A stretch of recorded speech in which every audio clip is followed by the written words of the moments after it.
What's up, Weirdo Swarm, and welcome back to another episode of Podagon Infinity, the podcast that opens the door to all things King Gizzard and the Lizard Wizard. My name is Joe. And my name is Spenser. Joe, I want to open up with a quick short story here. Okay. On this episode. So just yesterday, I sat across from my legs, and bro, they weren't connected. Oh, here we go. Far out, man. Right? Off with the corny jokes. Right away, you got me with that one. I thought there was something. You thought there was something substantial? What? Who are you kidding? Come on. Yeah, this is me. We're talking. Well, I should not expect any more. Yeah, so we are covering the 2013 classic "Float Along, Fill Your Lungs" today. This is the second of two albums from that year. Of course, we've already covered Eyes Like the Sky, which came out earlier that same year. So we're excited to jump back in time once again and hit another classic Giz album here after doing some newer stuff like Omnium last time. Yeah, classic album and a couple of really classic tracks on it, especially at the beginning and end. We'll get into the track by track a little bit later once we get to that portion of the show. But before we get any further, as always, we welcome you in. If you're a newer listener, welcome. Glad you found us. If you want to message us or comment on any of our posts, give us feedback or opinions on anything, please feel free. We welcome all that, and we interact with that regularly here on the show. And if you're a regular returning listener, hello again. We appreciate your continued love and support. It really means a lot to us. And if you're not already following us or interacting with us, you can find us on all the socials, Facebook, Instagram, X, and Blue Sky at Podagon Infinity. Or if you'd like to get a hold of us via email, you can do so at podagoninfinity@gmail.com. Joe, this is the part of the show where we usually do some listener messages, and this week it's going to take more of the form of some reactions, some hot takes to our previous episode content, Omnium Gatherum. We want to get into some of those now? Yeah, let's go. We got lots of great responses from people across a few of our different social media platforms on your thoughts on Omnium Gatherum that we'll be happy to share now. The first of our Blue Sky responses comes from Diego Cruising Altitude, who says their faves are Kepler, Persistence, and Presumptuous. Their least faves are Predator X, Evilest Man, and Gaia, and they have a little quote there, too many live shows. I guess they're saying Gaia's played a little too much, or maybe all three of those they're talking about. I don't know, but also their favorite genre is anything cookie and fun or candles-like. I don't know if there's anything that's candles-like. I don't think so. Really, but I'm happy to hear you like candles. That's one of my favorites. They are ranking it below Gumboot, but above Oddments. I think that might be pretty fair. Gumboot is so damn good, and I never really thought about which of the Smorgasbord albums are my favorite, but Omnium and Gumboot are top tier, and I love Oddments as well, but, you know, it's a little dated, a little rough around the edges. A little rudimentary, Sure, yeah, that's a good way to put it. Next of the Blue Sky responses is from Butterfree 3000. The M's in Omnium are little mountains, probably a nod to Magenta Mountain. Did you ever notice that? So I saw this comment. Once again, thank you, Butterfree 3000. I pulled up the album art, and sure enough, like the M's kind of have like a little flat portion where the lower parts of the arms kind of extend in a flat direction underneath the letter. And yeah, it's almost like little twin mountain peaks, right? Yeah. They're two like double peaks. Yeah. The way that they have the little lines under there kind of highlight that more. Wow, that's super cool. I never took note of it. Thank you. How about that? The third and final person who reached out to us via Blue Sky this time around was Quetzalcoatlus Wellness Institute, who I want to give a special shout out to because they encouraged us to reach out to them regarding any questions on Australian terms or culture or anything in that sense. We both live here in the States, as many of you fellow English speakers can probably tell by our accents. What accents? Exactly. we are American. Neither of us has ever been to Australia, and so we are really open and eager to learn anything about Australian culture or terms that kind of get sprinkled into the Gizverse now and then. So once again, thank you for that offer, Quetzalcoatlus Wellness Institute. We look forward to connecting with you in the future because I do think we will encounter some more of those moving forward in the rest of the discography. I'm sure, yeah. Let's move on to Instagram, Joe. Yeah, so some responses from Instagram. Aaron says, I think Predator X is Giz's worst metal song.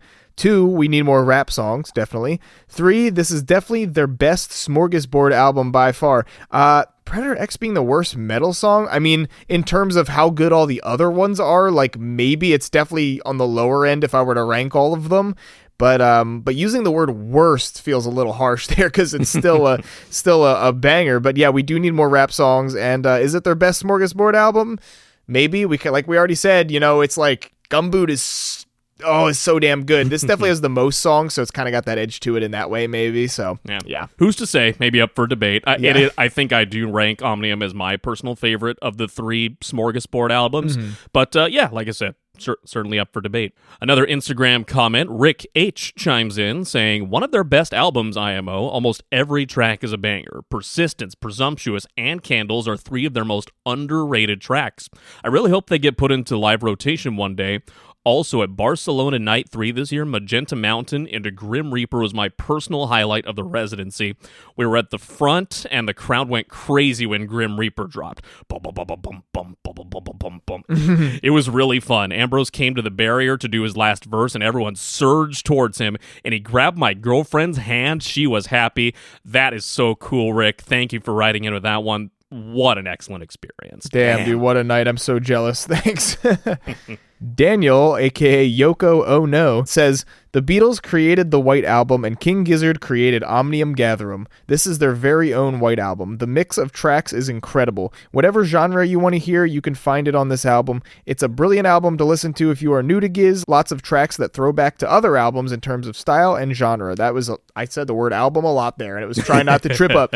Yeah, I agree. Yeah, there's so much for everybody there. I think we kind of hit on that a lot during the discussion about it and what makes it so special. And yeah, I think it is a great first one to show to somebody that you're looking to get into the band, because if they could just get through that one album first, let you know which ones they liked the most, and then you can feed them other albums based on that, and there's kind of all these paths somebody could branch off of from there. It's a real good testing of the waters collection. Yeah, definitely. Minimum Brain Dies reached out and said, the songs are all incredible, but the track list is kind of whack. Like, why'd you put Predator X there? Overall, I wish we got more of those chill and vibey songs like Candles, The Funeral, and Persistence. I mean, I wouldn't mind more chill stuff. However, I love the track listing. I talked about that a lot on the episode. I love how violently it gives you whiplash. Yeah. Like, to me, that's a pro, because the album is not meant to be this consistent thing that works and flows all together, but the songs, even though they're so different, like from one track to the next, they're so different, completely different genres and energy levels,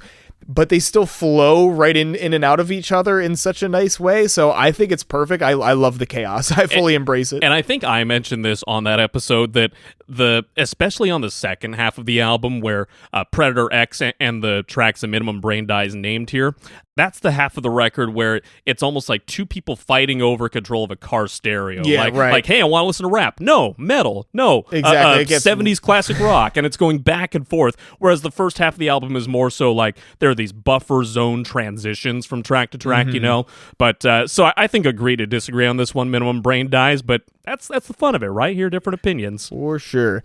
Last 2 quick ones from Instagram. Bootleg Gila, shout out, says, hearing the Grim Reaper for the first time was a spiritual experience. Yeah, for real. I mean, both that and Sadie were next level. I don't know if they mean like live or just hearing it on the album. They just said hearing it, so I'm going to assume they just mean when the album came out. Yeah, this was this was different, and I'm still craving more of that Giz rap to this day. And finally, Tyson T says, Evilest Man is a top 3 song on the album. I don't think it's one of the favorites that I picked when we gave our favorites. I think you did, though, right? I did, yeah. It was in my top 5. But I love Evilest Man. It's a great song. That was one of the kind of close contenders for me, definitely. And our final listener comment this time around comes from X via KitSunEmmy_, who says, their Red Smoke /Candles/Funeral outro is one of the best they've done in their discog overall. I think it's criminally underrated. Their OBS, my faves, next to Dripping Tap. Least fave could be Gaia. Whoops. Uh-oh, there's a second least favorite Gaia. Oh, no. I want more of whatever Poppy Soul Presumptuous has. 3 exclamation points. Okay, thank you, KitSunEmmy. Yeah, I'm glad you're so enthusiastic about these different aspects. That ending trio really does hit hard. Presumptuous, beautiful indeed. And yeah, I get that there are some quibbles that people have against Gaia. But yeah, I'm really thankful that you all have chimed in here via our different channels, giving your opinions and thoughts on Omnium Gatherum. Great to hear from you all, and please feel free to interact with any hot takes or opinions on anything else down the road. All right, so what do you say we get into Float Along, Fill Your Lungs now, Spencer? You ready to dig in? Let's do it. All right, so Float Along, Fill Your Lungs, released on August 27th, 2013. Like I said earlier, it was the second album of that year after Eyes Like the Sky, which of course we already covered on the show here. Other than their lo-fi production that are on both of them, the albums are very, very different. I mean, everything's different than Eyes Like the Sky, so I guess really that's, easy to say. But this feels like it was their first real dip into psychedelia and the still the most truly psychedelic of their whole discography, I think. Yeah, it really is. And I think the fact that this is studio release number 3 after the band had already done 12 Bar Brews, which in itself is a little bit of a mishmash collection, though not quite to the same extent as Omnium or Omnium and Company, I guess we'll just call it. Yeah. And then obviously very, very different style from Eyes Like the Sky. The band already is showing the variety they're capable of producing in a high quality, at a high level, Yeah. I want to go through the album liner notes that Stu was faithfully putting out on every record during this period. Via KGLW.net, who we continue to thank from the bottom of our hearts for being our primary resource on this show. Stu says, on this album, this is the record where we started to play together for the first time. Like that kind of in-the-pocket intuitive feeling you can have while playing with certain people. We were playing a lot of shows and it started jamming and improvising a lot live. Out of the ether came Head on Pill. It was short at first, but it just kept fucking growing like pond scum. We thought we had better record it before we forgot it, so we spent a day with Paul Maybury and laid the beast to rest. Eric's almighty return to the drum kit here too, praise the Lord. Although he had been a drummer for years, we had him for some reason playing keyboards and prancing around on stage with a theremin. 2 kits just seemed louder and funner to me. We went bush with the rest of the album. Home recordings made in Darawit Gwym, Deniliquin, and Anglesey. Just pausing real quick, those are the best pronunciations I could kind of gather from the sources that I looked up there. Pretty fucking Aussie, really. We recorded all day and sat around the campfire all night. It seems funny to look back on, but I think we were trying to make something psychedelic. And for us at the time, I suppose it was our psychedelic record. We were experimenting with synthesizers, the sitar, and some odd time signatures for the first time. Music was starting to unravel, and we were pulling the thread. Plenty more string to unravel, though. Here's hoping you can find some enjoyment in this loose ball of vaguely associated tunes. Love, Stu. So there it is, all in a nutshell. Yeah. That they're really experimenting for the first time after kind of not straying too far out of the alt-rock box, although Eyes Like the Sky you can make a little bit of a case for. But this was really their first kind of psychedelic, jammy effort in the studio. Yeah, and I think this album really is, especially after hearing that quote, is really a jumping off point for the rest of their career and discography. I think this really opened the door, I guess I gotta say, for lack of another term, but opened the door to what they would do on a lot of other records down the road, experimenting with, just getting into that sort of longer form jamming stuff, especially with the opening track, which we're going to get into shortly. I think it really is almost like the singularity of what would become the Gizzverse, shortly thereafter, after the coming years. So, their first couple of records were just sort of some kids fucking around and making noise and stuff like that. But this album is really something different and something special, I think. And there are still elements, though, of kind of kids fucking around in the garage getting noisy. There is a lot of that still present on this record, but true to our points previously, they're starting to broaden their horizons and expand their sound quite a bit here. Let's touch quickly also, Joe, on the album artwork. There are these different genres of album cover art where you can, without knowing any background on the album, you can tell, okay, this must be a metal band, this must be a psychedelic band, or this is one of those folksy singer-songwriters, or this is a country album, and you look at this one with all the kind of for lack of a better term, kind of the Russian nesting doll effect of all these squares, each one smaller than the next, kind of each nestled inside one another, and the orange and yellow and green kind of psychedelic, for lack of a better word, of colors with the band's photo there.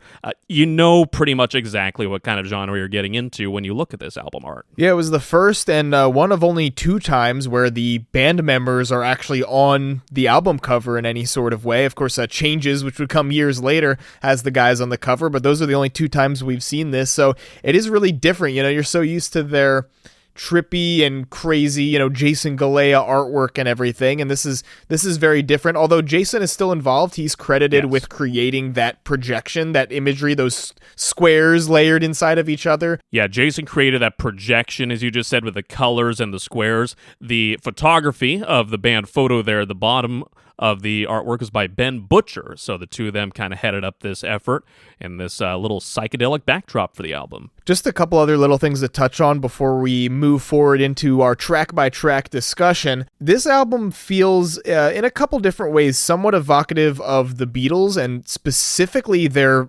India-influenced era, where they started experimenting with more psychedelic sounds, psychedelic drugs, of course, and the sitar as well, which is on a lot of songs on a handful of different Beatles albums throughout that era. So it is evocative of that in a way, but it's also very different, much more modern, and very much just their own weird Giz way of doing things. But I wouldn't be surprised if there was some influence. I don't know if any of the guys are particularly Beatles fans or not. I'm sure some of them are in some way or another.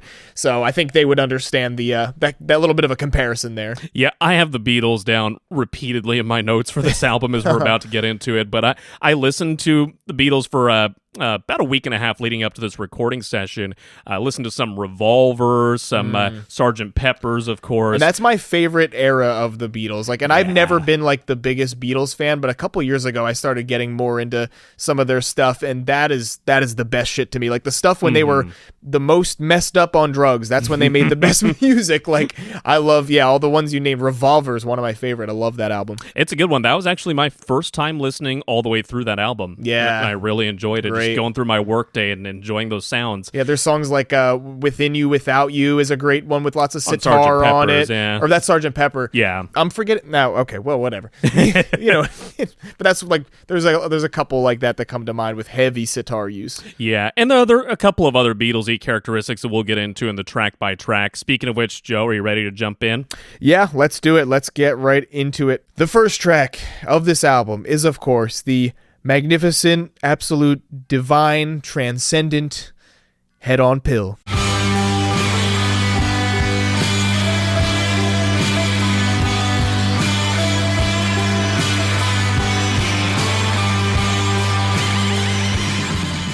Okay, this feels like one of those songs that, you almost feel like you can't do justice to it because it's been around for over a decade at this point. It's just grown so much in popularity. People appreciate it so much. It's a central part of every third or fourth show. Actually, looking at my notes here, on average, played once every 6 shows by the band. Okay. Very quick quizzo here, Joe. Okay. This song has been played live 153 times by the band. Where on the list do you think that ranks all time for the band? Ooh, in their all-time most played live songs? Yeah. I'm going to say it's top 10, maybe 8. Wrong. Oh. 14th. Oh, okay. All right. I was thinking, you're probably bringing it up because it must be one of the top 10 most played ones, but no, 14th. But still, that's once every 6 shows. About once every 6 shows averages out to. That's pretty crazy, and I've seen them 5 times and haven't gotten my head on pill yet, so I'm still waiting. Yeah, I think this is going to be the chase song for both of us for the near future here, so hopefully we get it soon. But yeah, man, this is one of those with that iconic opening riff, and by the time this episode comes out, many of you will have already seen our Instagram reel where we give it our best attempt here in my living room at covering this song. Yeah, we just did that right before getting started, recorded today. We recorded that and put it right out as a teaser right away, and it was going pretty good until it wasn't, but it was so funny the way that I fumbled at the end of it that we just left it in. Yeah. So, we'll just go with the entertainment value rather than the musical quality value. Exactly. So this is really, almost every band or artist has kind of that small handful of songs with that opening riff or those opening notes where fans will hear the first 2 notes of it and just start going wild knowing what song they're about to begin. This is one of them for King Gizzard and the Lizard Wizard.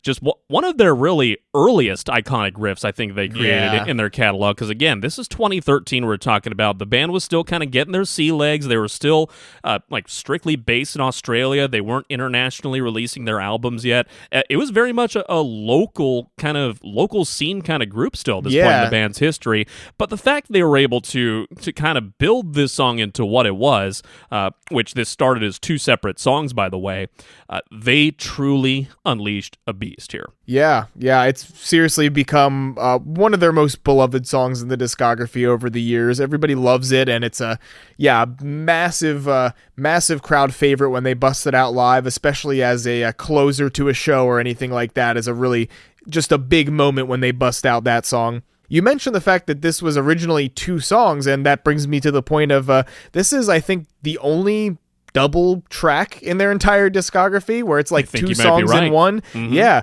Head On / Pill. There's a slash in there. It's 2 songs in one, although they do this double track without any real separation at all. It's one continuous jam, and the first section actually is pretty short, the Head On section. To me, it feels like that sort of ends pretty early around the 3-minute 25-second mark, because that's where the tempo picks up and kicks into this double time rhythm.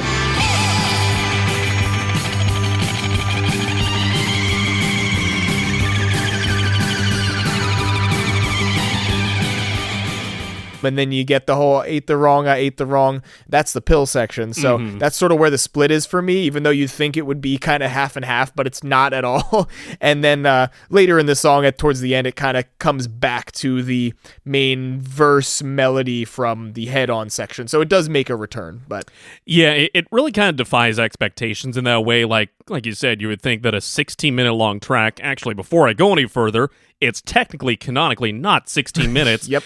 If you have OCD, beware. 15 minutes, 59 seconds. Damn it. Why couldn't they add one more second to the track there? Yeah. That's they couldn't just let it ring out for one more second at the end there. Whatever. It doesn't ruin the song, obviously. But, you obviously hit the nail on the head there, Joe, as far as the 3-minute, 25-second mark. I have in my notes, all caps, "Here we go," next to that timestamp. Yep. That's where we depart the Head On section, which, by the way, was the first of the 2 parts of the song that the band wrote and developed. And Stu essentially says on the background of the development of the song, like, we were digging the song, we were liking how it was coming, but we felt it needed something more, so they started to build and add on.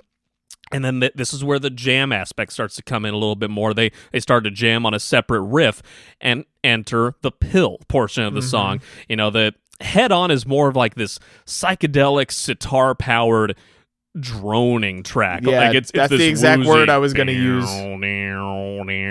It almost comes across as one note, quote unquote, for a short portion, and hopefully it's a note that you like. Yeah. Because while the vocals are very melodic and beautiful sounding, the instruments really kind of stay pretty level. They don't go vertically up or down too much. If you were to look like a theoretical waveform for this song.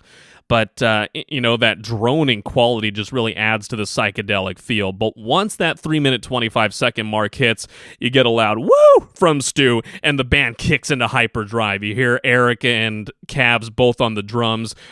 For most of the album, by the way, you get one in each ear. Yeah. Is where that kind of old-fashioned stereo production comes in. Another Beatles-like aspect, by the way. Yeah. Do not listen to this album with only one headphone in. You're going to miss half of the thrill. Right, and there are some particular songs. This one's not so bad, but there are some particular songs where the panning is really harsh in one ear or the other, and you will miss half the song if you had one headphone in. But there's just so much that we can say about this song, and there is plenty more we have to say. We prepped ourselves like this is by far going to be the longest song discussion on this album for this episode. But basically, the bulk of what makes up the Pill section, I have a couple notes down here on the rhythm aspect of it. It's a motoric beat, kind of reminiscent of those old German krautrock bands. Generally a 4/4 beat that's repeated for a long period of time, so it turns into almost like a trance. It almost kind of lulls you, which I guess kind of gives it a psychedelic quality, but in a much different way from Head On. Yeah. But this is kind of lulling you into like this stupor, I guess. And in my case, this is my experience. This is one where I might be in danger of speeding on the highway. So be careful if you got this one on in the car. But if I put this one on at work or where I'm around the house doing chores, I'm going. Like, it could almost be a substitute for coffee for me. It puts me in such a cool, energetic headspace. Yeah. Yeah, and that reminds me a lot of what we said about the dripping tap, where when that kicks in, how that's kind of like, if you're driving, be careful because you're going to want to stop on the gas and drive around like a maniac. And another thing related to the dripping tap here, obviously we said this is a long song coming in at just shy of 16 minutes. This was going to be their longest song for years and years until Omnium Gatherum released, with the dripping tap taking its spot, being about 2 minutes and change longer. Yeah, almost a decade later. Yeah, 2013 to 2022. This was the longest song. This was the longest song for that much time. Yeah. Yeah, so this one was obviously a central part of live shows for a long, long time for the band, and there's so many more quirks and little cool corners of this song to dig into. I like that first the guitar portion of the song is like, it almost has a surf-like quality. It's just like drenched in reverb, and it kind of has this cowabunga quality, I guess, to it as you're listening along.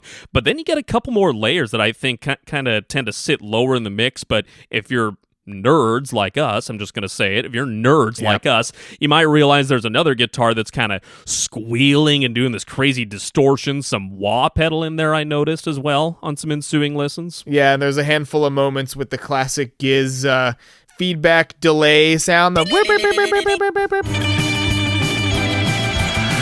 so that's kind of, I don't know if they had used that before this album or not. It's been a long time since I've listened to their first 2 records, but I'm pretty sure it was present on some earlier songs, but obviously none of those songs reached the magnitude of this one. Right, sure, yeah. So maybe this is where that started to really become set in stone as an iconic element of their music. So a lot of the song is pretty repetitive, where it's just kind of, you mentioned jamming on this sort of one note and moving around it a little bit, and some changes in the tempo, of course, especially between that hard line of the head-on and pill sections. But I just have a couple small sort of time-stamped moments that I wrote down of just little elements that I like. 7 minutes and 33 seconds is where Stu says Joey right before going back to the section with the doo doo doo doo doo doo doo doo.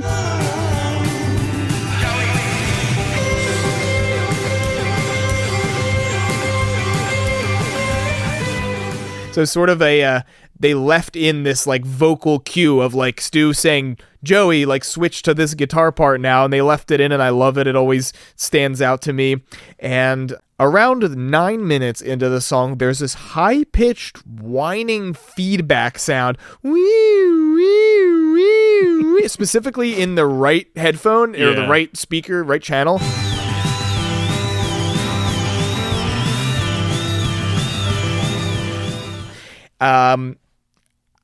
Why? I don't know. It's just, they just had to have, this album's very noisy, and we didn't really say that ahead of time. This album is full of dog shit noises that I hate, and I love the album, but there are some moments where I'm just like, just why? Why did that need to be? What is this adding to the song? Now, this one in particular isn't painfully loud or harsh. There are some other moments later in the record that are way worse that I'll talk about and rant about later.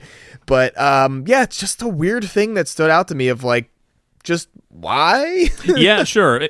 I have a random little memory that you'll probably be shocked that I remember. When you and I were still working together, this would have been 2.5 years ago, something like that. Now, I remember that you were listening to this album. You were like, this is one that I've kind of neglected for a while, or never really listened to all the way through. And you were listening and said, okay, Head on Pill, here we go. I know this is a big important song of theirs. And then at one point, as we were working on the same machine together, and you had the over-the-ear headphones going, and I saw you panic at one point and pull one ear off, and you were just like, it's like this ear-splitting noise. And I was like, oh, geez, okay, thanks for the heads up for when I listened to it, at least. Yeah, I wonder if it was that. Was that. That must have been that. It could have been, or, I mean, like I said, there's lots of harsh noise moments on the album, and even in this song, I think there's some noise and stuff later on that happens again. But yeah, there's a good chance that was that. I vaguely remember having that experience. Oh, man.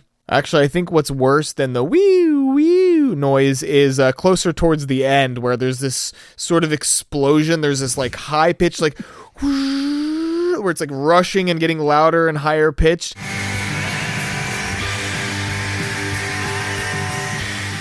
Almost like a shepherd tone. Yeah, and it just explodes, and it's just this harsh, ear-splitting noise. But after that happens, around the 15 minute 28 second mark, that's where after this horrible noise, you get this return of the gentle, slower paced music from the beginning with the sitar. There's no guitar there. That lead guitar riff from the beginning doesn't come back, but you get this sort of gentle, droning sitar back in after subjecting you to some horrific noises. Mm-hmm.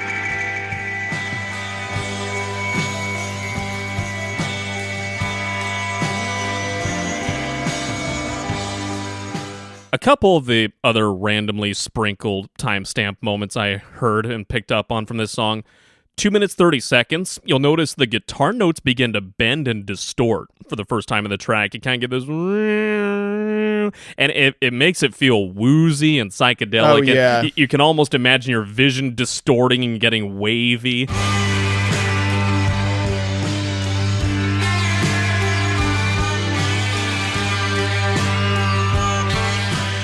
Yeah, it sounds like a worn out cassette tape or something. Yeah. Mm-hmm. It's like tape distortion, yeah.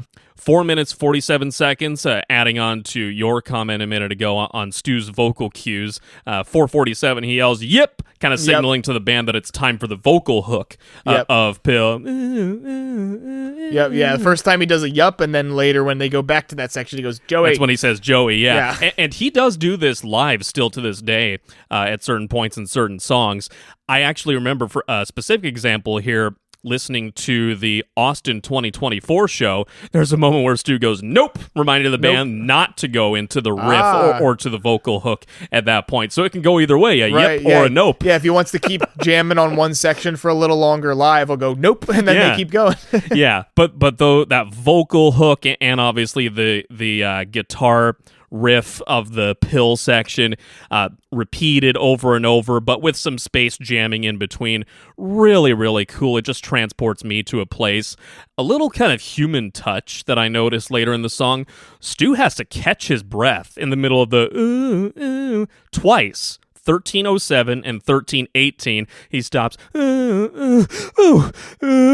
just like gathers his breath very quickly and continues on for a moment. Yeah, and it's a wonder that he doesn't have to do that sooner in the song, because when it comes to if you'll pardon the pun, having to fill your lungs if you're singing the songs on this album, this one has to be so demanding. So for him to make it to the 13-minute mark, holy shit. Yeah. Iron lung Stu. Yeah, that's right. But I think over time he's gotten better with that. Like, there are some times where I'm listening to live albums, because on a record itself, you could easily fake it and have cuts here and there where you don't hear the breaths or whatever.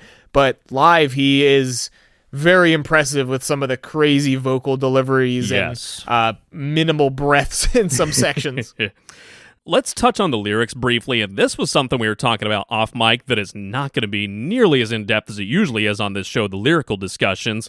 What's this song about? Well, the first part is describing a trip where the person in question is kind of trying to keep their composure, trying to keep their head on straight, literally and metaphorically, perhaps. Yeah. And then the second part is, I took the wrong pill. I didn't mean to take that one, so maybe it's a stronger trip than expected. Yeah. That's about all there is to it. And do you think they're connected? Like, him saying I ate the wrong pill is why he's tripping in the head-on section? Like, maybe he was meant to take one thing, he took another, and so he's like losing his mind way more than anticipated or something. Could be. Yeah. I really think too that the process of writing these two songs separately, I think that lyrical content there, the way that Stu proceeded in writing the lyrics, that could have been his attempt at kind of connecting the two and melding the two together. So I think you're onto something. Yeah, but for such a long song, the lyrics are so minimal. I mean, what you just said pretty much covers it. Guy's just describing tripping balls, basically. So, I mean, there's really not much else to say about the lyrics there, and so much to talk about with the music, but luckily, at least we can get out easy on this one with the lyrical content. There is a music video with this song, and it's a very basic kind of footage of an early live performance, but with the studio version of the song superimposed as the audio aspect of the music video. There's an effect or a filter put on the video footage that makes it look like you're seeing double or split screen, but vertically. So it's kind of a funky, distorted look, but it really helps add to the psychedelic nature of the song. And The video quality itself is definitely from a prior generation, you can tell a little bit. And by the way, there are some little snippets of Stu playing the sitar in studio. To the best of our knowledge and research prior to recording this episode, the band has never played the sitar live on stage before. It's been strictly in the studio. So this footage of Stu playing the sitar, he had the full headphones on, and he was in kind of that controlled studio environment. So that's pretty much the extent of that music video. Yeah, I would love to see him bring one out on stage someday. I hope so. I really hope they can make it work. I mean, I'm sure they've thought about it. They must have their reasons as to why they've never done it before, so I don't really know what the story is there, but I can keep on hoping, I guess. And I think also that the excuse for, we don't have room for it in the cases to bring on the road, bullshit at this point. They have Nathan and all the microtonal stuff. They have room for all that. You can bring a little damn sitar, one right? Sitar. How much room could it possibly take up? Okay, so we have just zoomed through one of the most famous songs in the Giz discography. Let's cool it down a little bit with something a little more chill here on track number 2. I'm not a man unless I have a woman.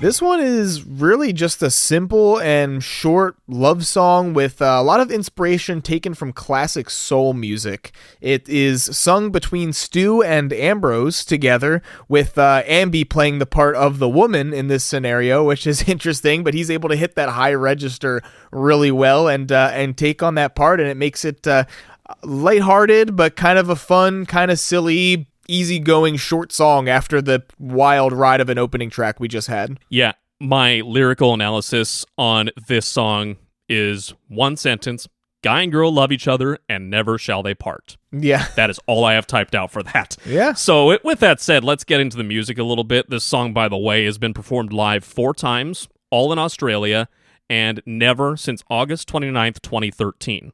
So it has been a long time, clearly. Wow. 12 years and counting. This could be a fun bust out one day. Maybe something to change it up from Let Me Mend the Past, or another one of the Ambrose kind of shorter center stage moments. It'll be cool in the future one day. I wish they did this one for Drag Night at Field of Vision. Yes. Imagine Ambrose in his drag and singing the part, I'm not a woman unless I have a man. That would have been so fun.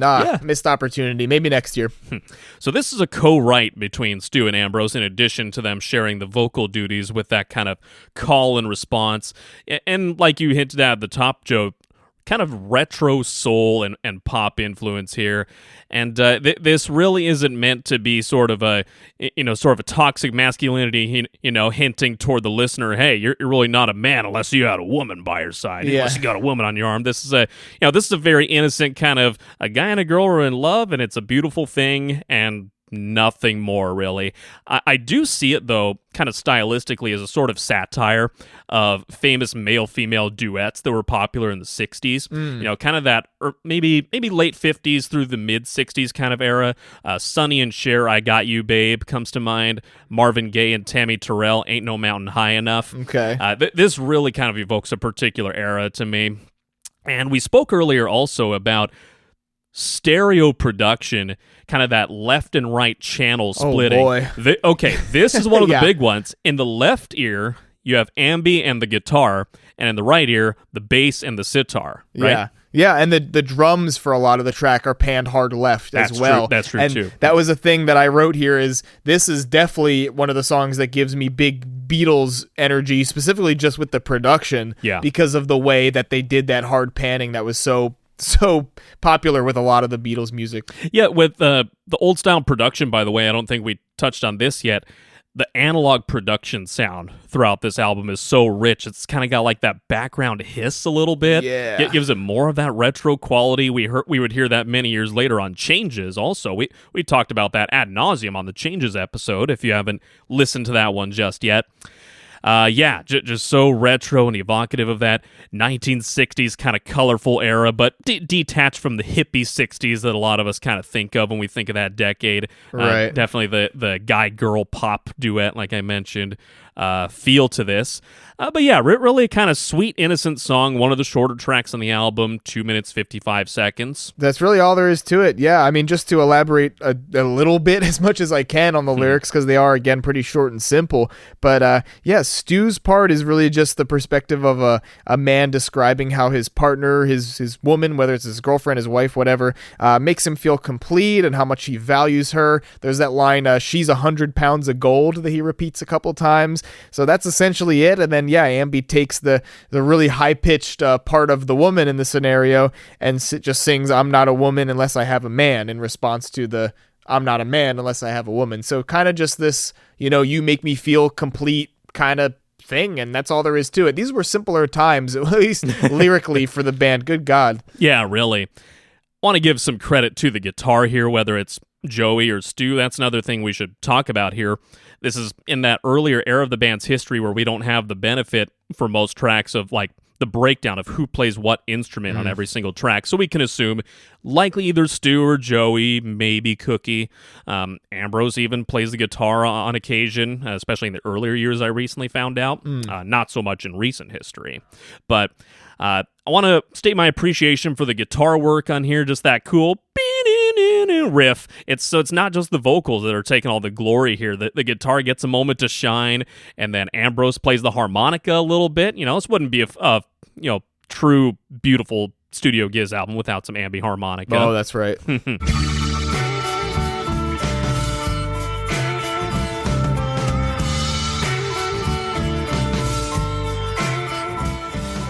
But yeah, instrumentally, fairly basic. Lyrically, fairly basic. Just a short but sweet song here on track 2. There is a music video for this song as well, produced by Jason Galea, who takes some assorted footage of bikers riding through the countryside and partying at various stops along the way. The footage looks very 80s, just given the styles, the clothes, and the hair, and the kind of visual qualities of the film. And somewhere in the middle of the video, there's footage of the band's performance of this song at Elsternwick Park in Melbourne. So one of those really early kind of seeing the band at an innocent early stage in their career is really cool. Stu has the extra long hair that he did during this time.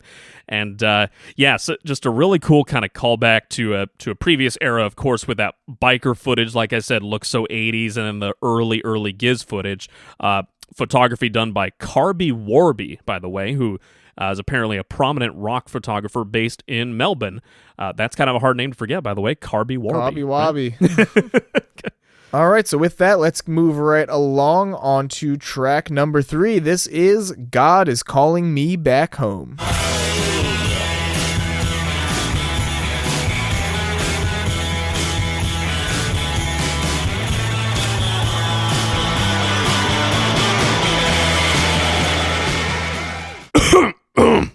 Oh, boy.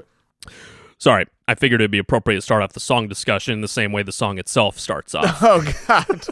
Didn't see that one coming, did you? I didn't think that was supposed to be part of the recording. I thought you were just coughing your lungs out. I have been a little claggy, a little coffee this morning, so a little more than usual. Anyway, yeah, this song, before we get into like the discussion of the structure and the instruments and everything, this is just like the epitome of Giz in the garage or Giz around a campfire, kids fucking around. Like, I can picture them like passing the joint around before this, and one of them took too big of a drag, and then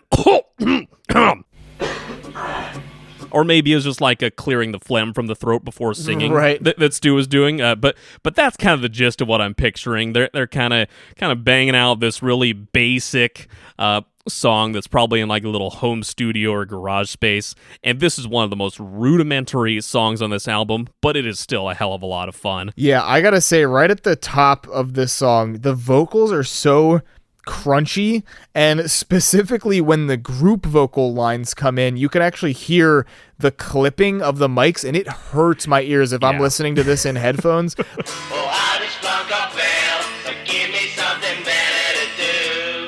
Like, I was re-listening to the album, a couple times throughout the last week leading up to this, and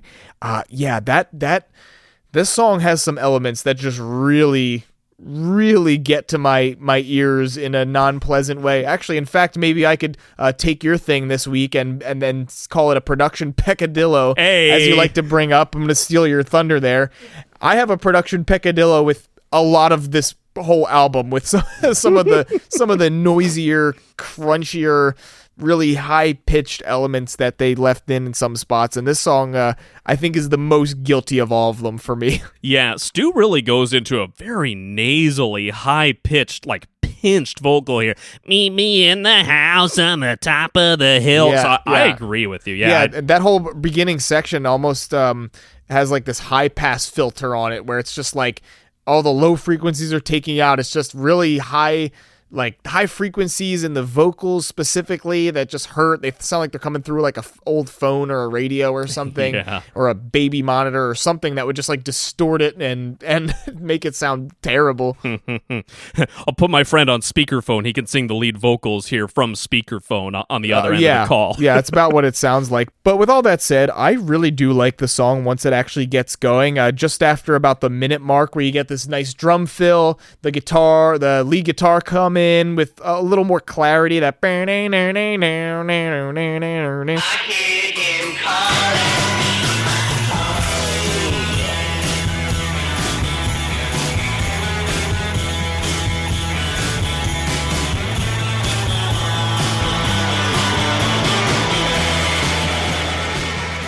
And it sounds nice. It's kind of a jam after that catchy guitar riff, kind of that almost like surf rock sort of aesthetic that was on their really early work with like Willoughby's Beach and stuff. So yeah, really cool and fun once you get past the sort of harsh introductory section. Yeah, I always had a soft spot for this one, honestly. You know, getting past Head on Pill and the title track, this is one of those little hidden gems, I think, that doesn't get pulled out often enough. To give you the stats real quick, by the way, 17 times all time this song has been performed live by the band, including a 9-year gap, by the way, at one point between 2015 and 2024, during which they busted it out at the Milwaukee show. They've also performed it once already here in 2025. They played it in Bulgaria. I think that was actually one of the streams that I tuned in live for when I actually had a few minutes, and I was like, whoa, okay, it's not God is in the Rhythm, which everybody's waiting for the bust out of, but the other God song in the Giz catalog. That's right. that I enjoy. But yeah, I agree with you that right when the song kind of kicks into full gear with that louder electric guitar riff, it's really cool. And like you said, it kind of has that surf rock quality for a song that really has some blues influence, by the way. Something about the structure and the way the verses are put together. It's a lot of fun. This is not free of quibbles for me either, though. My little issue with this song is that there's only one verse. And they don't go back to another verse. It's just calling me back home with noisy jams after that, which is fine. It's true to the sound and the aesthetic of the album. But I want there to be a second verse with that kind of souped up sound, with the electric guitar. Right. You know, this was something I had on my list, but I wasn't able to do it before this recording session. I wanted to write my own verse, my own second verse to this song. Listeners, by the way, if you're up to the challenge, submit your best attempt at a second verse to this song as kind of a what if. I'd be curious to read that. If the song was like stretched out slightly longer and had a second verse, it sounds like it should, and it's just... Or if you ripped out one of the calling me back home iterations. And just replace that with a verse. That would be cool. This is one of a couple songs on this album that I think I do prefer live versions of over the studio version, and I can't say that for a lot of things because I love hearing the band live, but most of the albums are just done so well and so solidly that I love them the way they are. But this song, I think, is one that is better live, in my opinion. In particular, I just listened to the Milwaukee 2024 performance. That was the show with all the goddamn squeaking in the recording. Whoever the bastard was that was handing them out to the crowd. I think they were squeaking pigs. Rubber ducks, wasn't it? Or maybe it was pigs? I think it was pigs because it was right around when B741 came out. Oh, duh. I remember getting a squeaky little pig from someone when I went to one of the meetups last year. Okay. And so I don't know if it came from the same source or if a bunch of people had a similar idea to hand out some kind of squeaky thing, but it's specifically just this Milwaukee show where you hear it prominently. But anyway, the version of God is Calling Me Back Home at that show is great. and they did a little bit of an extended intro to it, sort of a bluesy kind of guitar licks and stuff that almost feel like they fit right in with the B741 stuff. I don't remember what song they played right before that. Maybe it was one of those. So there's a good chance, they were already kind of in that bluesy rock pocket, and it just kind of fit right in nicely. But yeah, I really like that version, and I think in general I like it live better than this album recording of it. Sure, yeah, and I think that's a reminder for me that I need to go back and check out that live version, because already that blues guitar sound that you were playing off mic a little bit, that gets me excited in any context. Totally. Another random thought I had about this song is, could this have been taken from just an otherwise casual jam session and was not necessarily intended for the album? I just feel like there are a lot of fits and starts to this song. There's noise and there's jams, then the noise kind of peters out, and then they start back up with "Calling Me Back Home, Calling Me." It just feels very, very unstructured, which for Giz, that could be a very fun and pure thing.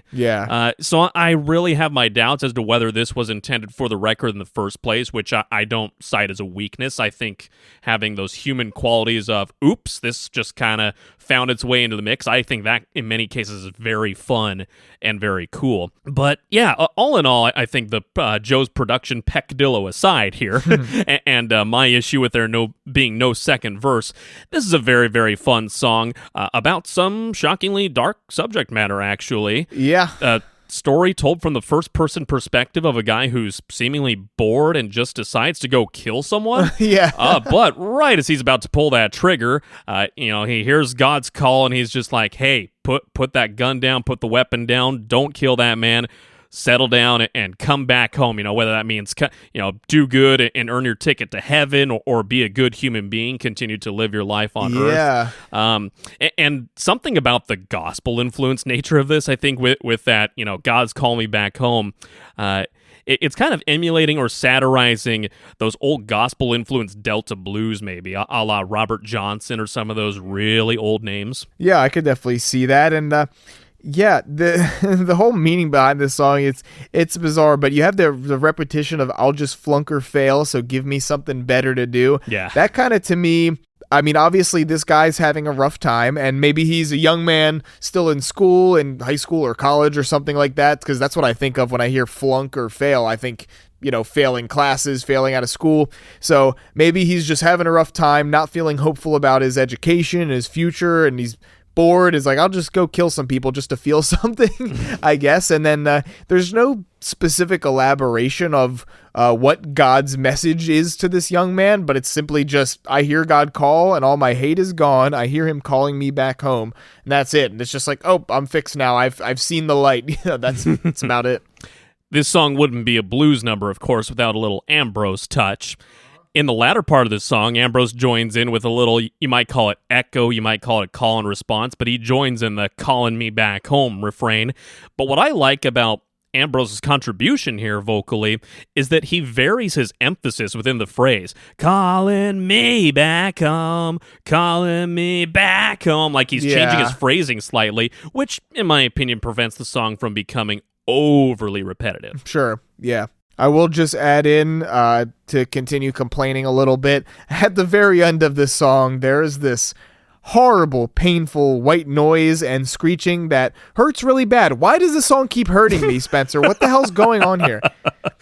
Maybe God wasn't calling the noise back home. That's still out to get you. Yeah, and this song makes me want to go out and kill somebody with all these damn noises. Listen, I like the song, but God damn, I have to turn the volume down when I get to the end, when all this shit starts happening. I have to turn it down or just skip past it and move on to the next song. So I really have kind of a beef with it in that way. The whole middle section of it is great and fun and catchy, but it's just the beginning and end are a little harsh on my eardrums. Fair enough. Before we move on, I have a comment actually from the beginning of the song. There's no way that's a traditional acoustic guitar. Does that sound to you maybe like an electric guitar that's not amplified? There's something funky about the sound of that guitar strummed.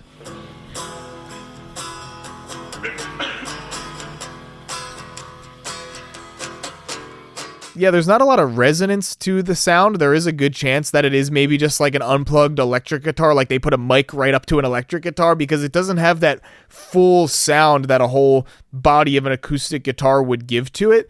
Or maybe it's just the fact that it's recorded with such a lo-fi, crunchy kind of production style that it's making the guitar sound worse like that. I don't know, but yeah, I think there's a good chance you could be right. Okay, so that was a fun little ditty. Let's move it right along to track number 4 as we approach the midway point of the album. Let's get psychedelic again, man. This is 30 past 7.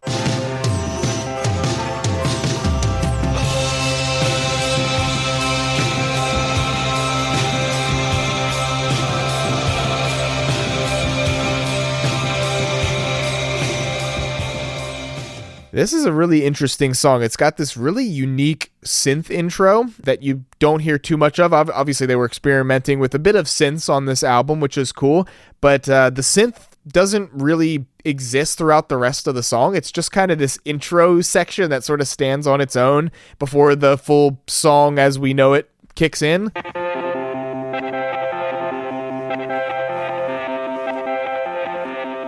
But yeah, really cool track. This really dreamy, droning quality to it. Tons of reverb.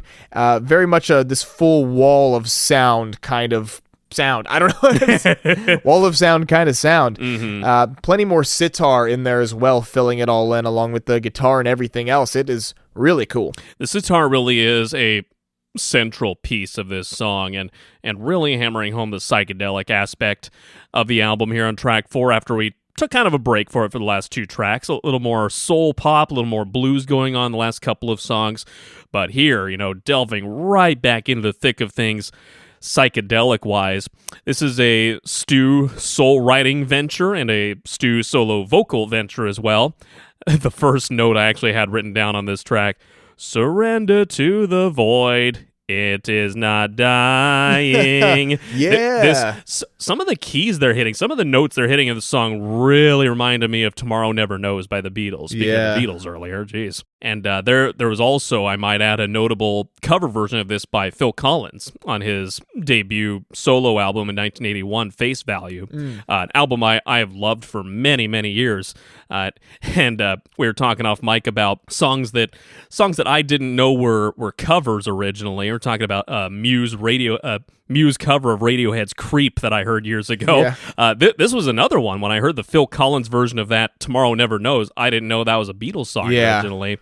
But anyway, this is a song that I think both literally and metaphorically kind of strikes some very similar chords to that song, both from the kind of incorporation of the sitar and the psychedelic elements and the legitimate notes and keys they're hitting at certain points. Yeah, this is one of the best examples of the trippy psychedelic sound that they're going for on this whole record.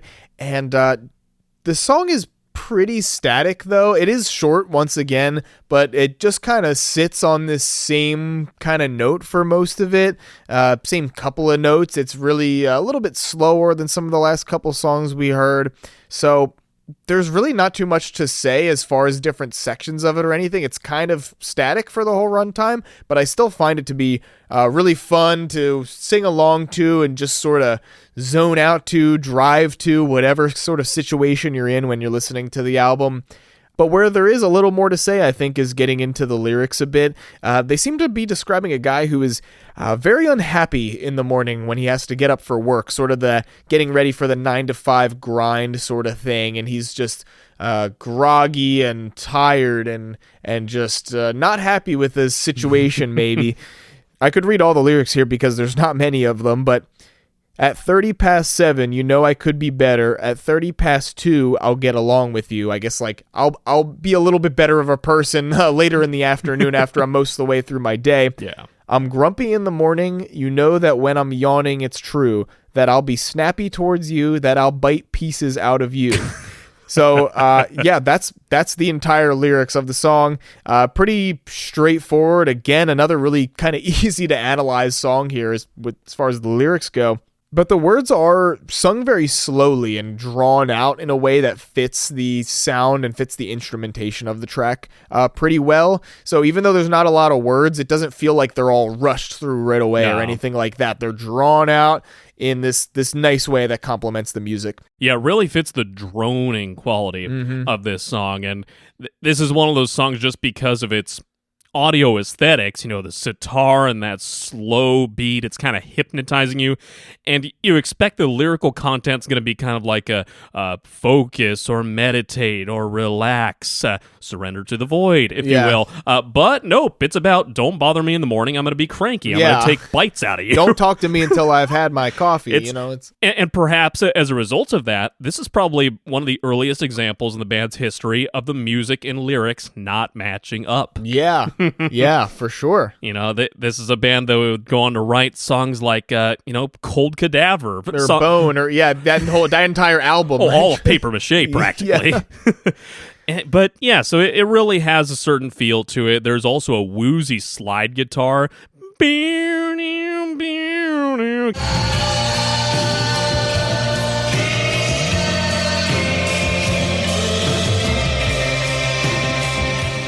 Gives it this cool atmospheric edge, if you will. I had written down in my notes literally the Edge from U2, who has a similar kind of bag of tricks. He'll kind of slide some higher notes like that in some of U2's 1980s work on albums like their magnum opus, The Joshua Tree, another album I've held very near and dear for a while.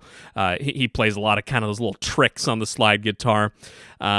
But yeah, the sliding on the high notes, the woozy, kind of almost weary beat with the sitar incorporated, and Stu's vocal delivery, all just this nice, cool, dense, psychedelic package with the lyrical content that you would not expect if you had not listened closely or read the lyrics. This was the second advance single released off this album, by the way, and with that in mind, there is a music video for it, once again produced by Jason Galea.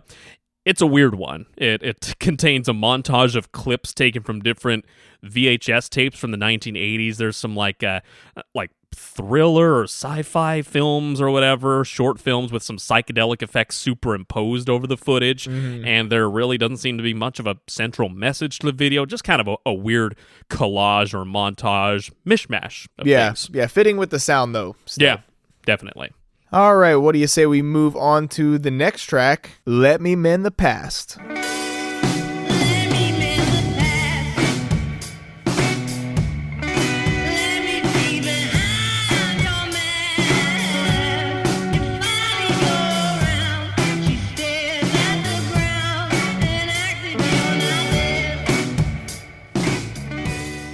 Yes, here at track number 5, Ambrose reaches center stage once again.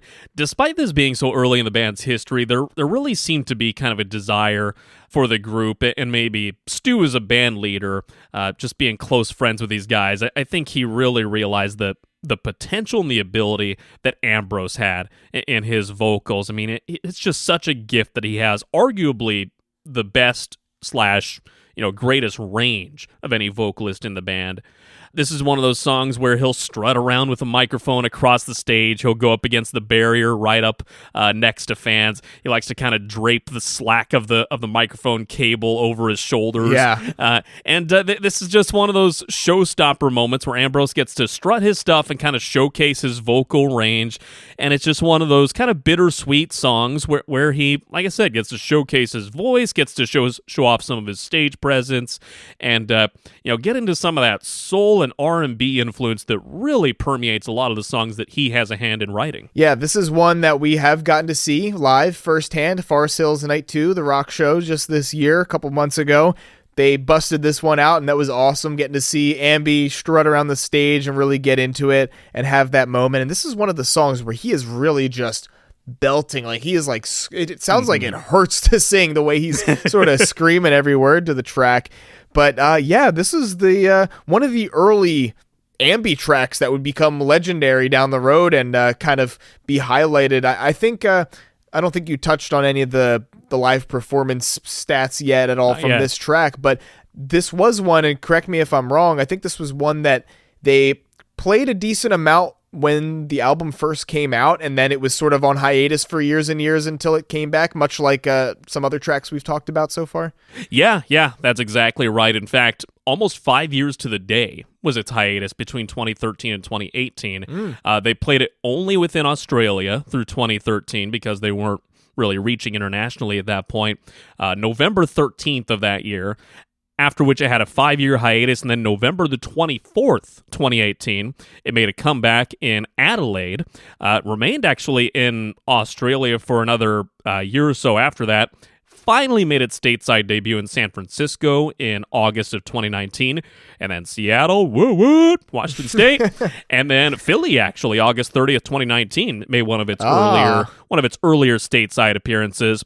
You know what shocked me though when it comes to the live stats? I was expecting a higher performance count on this one, 41 times, which is not nothing, but with it being perceived as such a relative mainstay in the rotation, I was expecting more. Yeah. But I guess further proof that we were really blessed for that Forest Hills set list. Yeah, right. Also, on a funny note with that, do you remember what 2 songs this was sandwiched between in the Forest Hills show? Oh, God. Off the top of my head, I don't at all. Just hit me with it. Road Train and Altered Beast 4. Oh, man.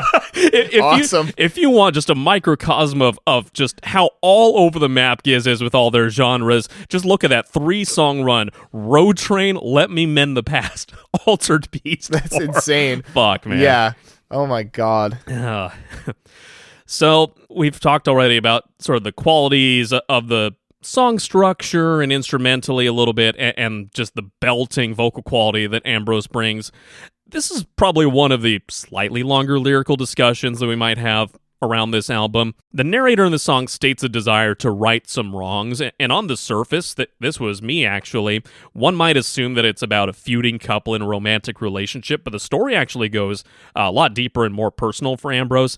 Apparently, when he was growing up, and potentially still to this day, I read into the context, his mom and his aunts, so Ambrose's mom and her sisters really don't get along, unfortunately. So there's some family tension there, and I guess there are arguments and incidents throughout the years that inspired him to write this song. So the fact that some really unfortunate, I guess, family tension led to such a beautiful piece of music is pretty impressive. Yeah. This is definitely a really personal song for him, and this is the only one on the album solely written by Ambrose. He gets full writing credit on this as the only one on this record. And really personal song, but really cool that he brought this to the band and they turned it into this cool, groovy track that's become such a mainstay. And one thing I wanted to point out, just like musically about it that I didn't mention already, but does this song kind of give you sort of this like old, like almost 1950s rock and roll love song kind of feel? Absolutely. Yeah. Like I was gonna say that, or maybe something like Motown-ish. Yeah, like sort of an in-between of that. Like this, to me, it's like this classic 50s rock and roll love song kind of feel. One thing that adds to that a lot is the piano, the dun dun dun dun dun dun. Just that the way the piano's played. The sort of swing rhythm to it also kind of adds this older feel. So it's really, really kind of a classic feel on this track. Yeah, really simple chord progression, not a lot of bells and whistles or tricks on the guitar. So really true to that kind of restrained 1950s style, but with, and I had that in my notes too, the kind of repeating keys, dun, dun, dun, dun, dun, dun, dun, dun, dun. And, it kind of matches the chords surrounding it, obviously. Truly another throwback similar to what we heard from a couple of the earlier tracks on the album. Beautiful piece, and certainly a standout here on Float Along, Fill Your Lungs. Yeah, and this is yet again, just like God Is Calling Me Back Home, another one that I think I prefer live versions of. The song's fun and it's fine on the record, but it still kind of has that real, like most of the album, that lo-fi noisy quality. Ambrose's vocals in particular are real crusty sounding. I don't know how else to describe it. Like, I think really you said crunchy earlier on. Crunchy, crusty, whatever. Like very just a lot of high frequencies, a lot of like the lower frequencies taken out of his voice, and so I think this one song hits a little bit better live, and we're lucky, like we said, we got to see it at Forest Hills, which was great. Definitely. So you told sort of the background of what inspired him to write the song, this sort of family drama and stuff that was going on around him when he was growing up. I'm not exactly sure whose perspective the song is written from, like whether he's taking the place of one of his aunts or his mom or something like that, or if it's more of just a general, like, let me fix things from before that could be from any of their perspectives, like him just sort of wanting his family to get along better. And so it's not necessarily from any one of their perspectives, but more of just a kind of a general thing that could be from any of them. Yeah, so again, and not to belittle Ambrose's family's struggles, which again are really unfortunate to hear about. I didn't know that until researching this song, but kind of a making lemons out of lemonade type situation. It's really impressive that such a young, at the time, Ambrose, like very early 20s he had to have been at this time, that he would have written this song to make it into such a song that really had some enduring power for the band moving forward. Excellent work. I believe I read on KGLW.net actually that he was 20 years old when he wrote the song. Okay, so, there you go. Early young days of the boys here. All right, so now that Ambrose has left center stage here, let's move on to track number 6 of 8.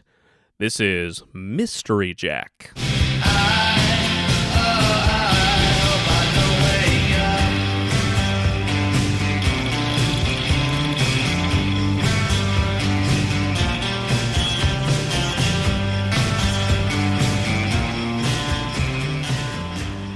Another weird one here to go along with a lot of weird songs on this old eclectic album of theirs.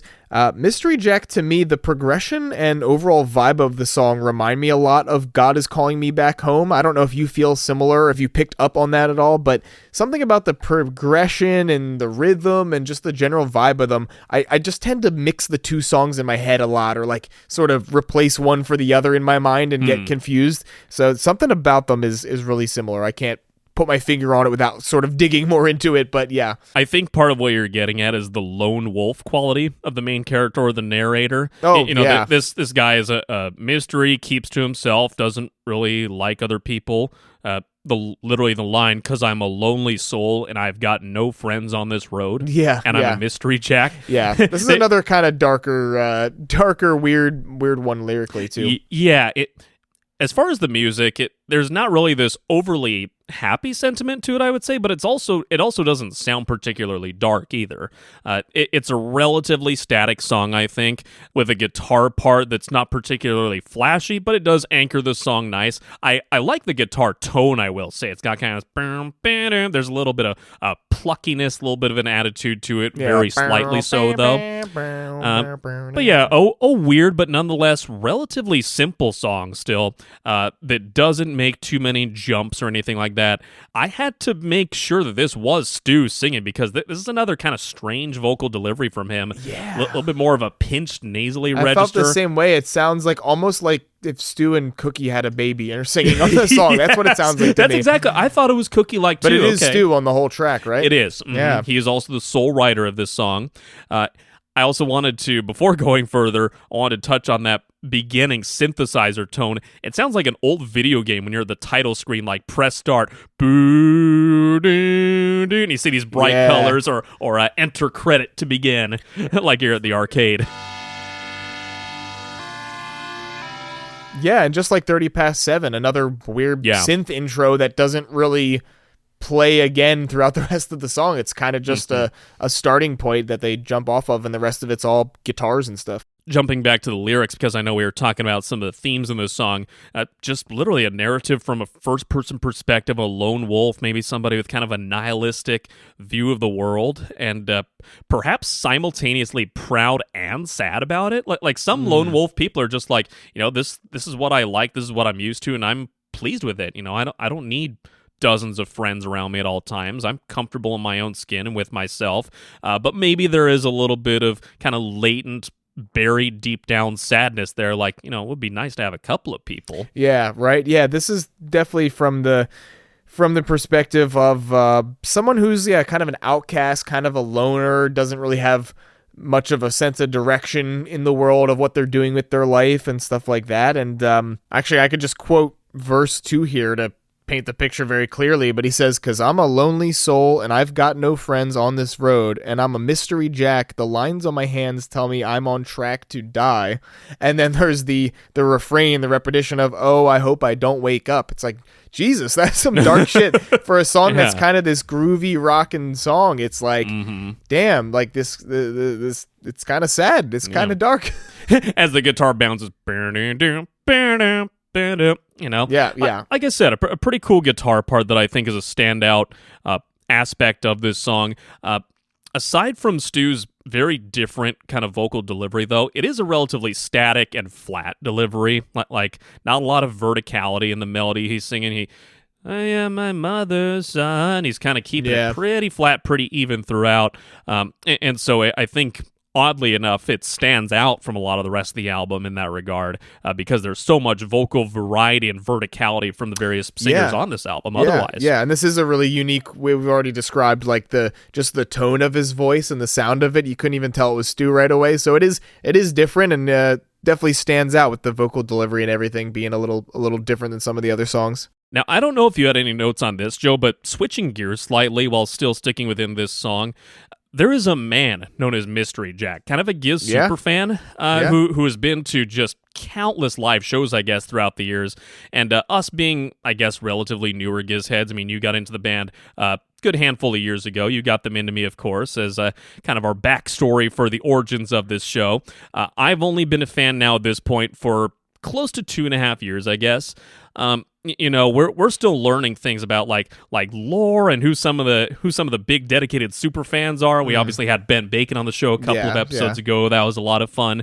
But Mystery Jack is one of those names that I kind of see surface on social media time and time again, and I think true to his name, actually, not a ton is known about him or his background, but you know, people see him and recognize him. He's this fellow with a long, thick white beard. Yeah, and I think I've seen him before at one of the meetups. I don't remember where, but it might have been last year. He might have been in Detroit. I'm not sure. I know I've seen him somewhere. Yeah. but I mean, I was trying to research the guy, you know, not to be all stalkerish or whatever, but I was curious for background and just what he does, what's his place in the community and all that kind of thing. He lives here in the States somewhere. He's not Australian, and I guess he started following the band approximately 2017 or so, not long after the band started releasing their music internationally and touring overseas. Yeah, and he's a bootleg recorder, so he's been very active kind of on the bootleg side of things, connected with the band, but, you know, universally beloved and respected throughout the Giz community. So add that to the bucket list of, like, experiences or songs or whatever we hope to have one day related to King Gizzard. That's probably top tier, you know, getting to meet Mystery Jack, maybe a couple other big names in the fan community there. Just to put a little period at the end of our discussion on this track here.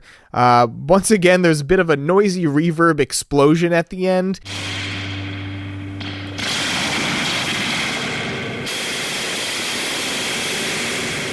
It's not quite as violent or painful as the one in God Is Calling Me Back Home, luckily, but it's still there. But I don't hate this one as much. Yeah.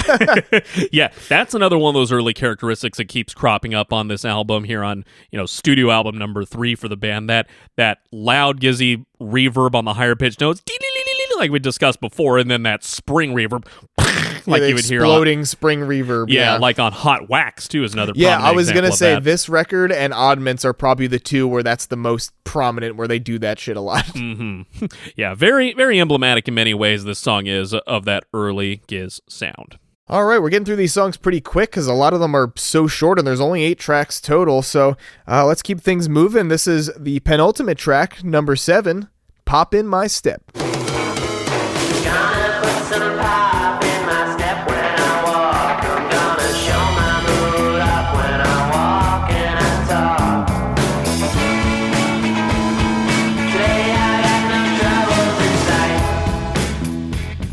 Cookie Dog, please report to the front. Cookie Dog. Cookie Dog. It's Cookie Dog's time to shine, baby. Yeah, finally. In addition to Ambrose getting his fair share of kind of solo vocal performances early on in the band's history, the band was also aware that Cookie had his own kind of spin that he could put on things, and so sure enough, here he gets a solo vocal venture on this song. Yeah, his first ever. solo vocal track, actually. Is it right? Okay. Yeah, okay. I think I read that on KGLW.net. Shout out. We get most of our, a lot of our info from them. Yeah. And I think this was the first ever recorded Cookie on vocals, or at least lead vocals on a recorded Giz song. Okay, well, I'm going to say that here on the penultimate track on the album, it's a shame that this hasn't gotten a lot of live performances. Only 6 live performances all time, 5 of which were in 2013, the same year this album came out. It got 1 bust out in 2018, but this one has never left Australia in terms of live performances. Yeah, it was last played November 29th of 2018 in Brisbane. Yeah, this is one that I think a lot of people kind of under the radar are hoping that it'll come back one day. Apparently, somebody brought it up in a 2024 live chat online, and the band kind of as a collective, excluding Cookie, we may read into it, maybe it was Stu who was replying to this comment, or maybe it was a couple of the guys saying, oh yeah, we'd like to do it again, but apparently Cookie isn't on board. Oh yeah. And no reasons given or anything, but I wonder if it being such an early track that maybe Cookie's a little bit like, I've done so many better things since then, which could be understandable. Yeah, maybe he's not the most proud of it in hindsight, or kind of maybe sees it as sort of rudimentary or simple, with his younger self at the time. I don't know, but I love it. I think it's a great track, and I would be psyched for. Pardon the pun here, whatever. Hey. I'd be psyched to hear this shit live. It's a great song, and it's one that I think I overlooked for a long time until finally revisiting the album a lot more leading up to this episode, and it really stood out to me of oh, you know what? This is a really fun track. I really like the song a lot. The beginning of it's pretty interesting. I love the cool reverse guitar sounds in the beginning. That also definitely gives me this trippy 60s psychedelia kind of vibe, Beatles-esque kind of thing. I feel like there are some Beatles songs where they play around with reverse guitar, and I can't name one off the top of my head right now, but I know I've heard it somewhere during their very trippy musical era. The song also starts out with this high-pass filter sound where it's all the high frequencies, like you're listening to it through a phone call or something like that.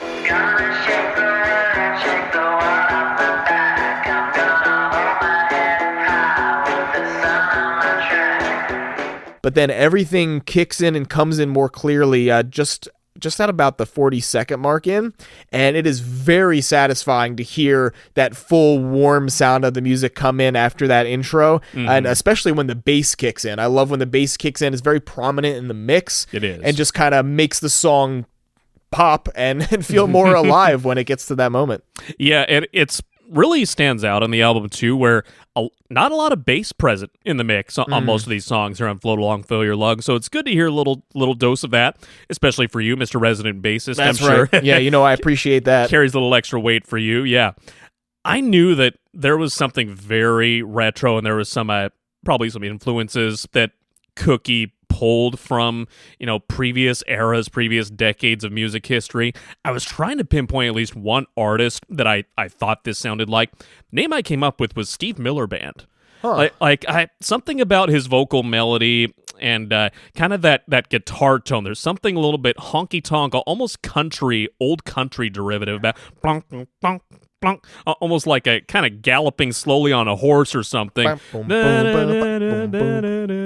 I could imagine Steve Miller taking on this vocal melody for whatever reason. That specifically sounds like him. I actually took it upon myself when I had that epiphany during work the other day. I pulled up Steve Miller Band's incredible greatest hits from I think it's 73 through 78. The Joker, Jungle Love, all those classic rock radio mainstays that I grew up listening to. I feel like it would fit right in if you were to sing this. So all in all, this is kind of a throwbacky, cool song with appropriately a pop in its step. Yeah. First, I have to comment though that I've never heard the phrase "pop in my step." I've always heard "pep in my step" personally. Right. Maybe it's an Australian kind of dialect difference. Sure. Paging Quetzalcoatl Wellness. Yeah. Quetzalcoatl's Wellness Institute, if you can answer that for us. Yeah. Is "pop in my step" the Australian version? Because we would say "pep in your step," but "pep in your step" isn't really. It doesn't mean you're happy-go-lucky or whatever. It kind of means more like you've got like picking up the pace kind of thing. Like Yeah, put some true. pep in your step is like, all right, hurry up, let's like keep moving. So that'd be kind of a different meaning. But yeah, I don't think I ever heard pop in my step as a term outside of this song. Yeah.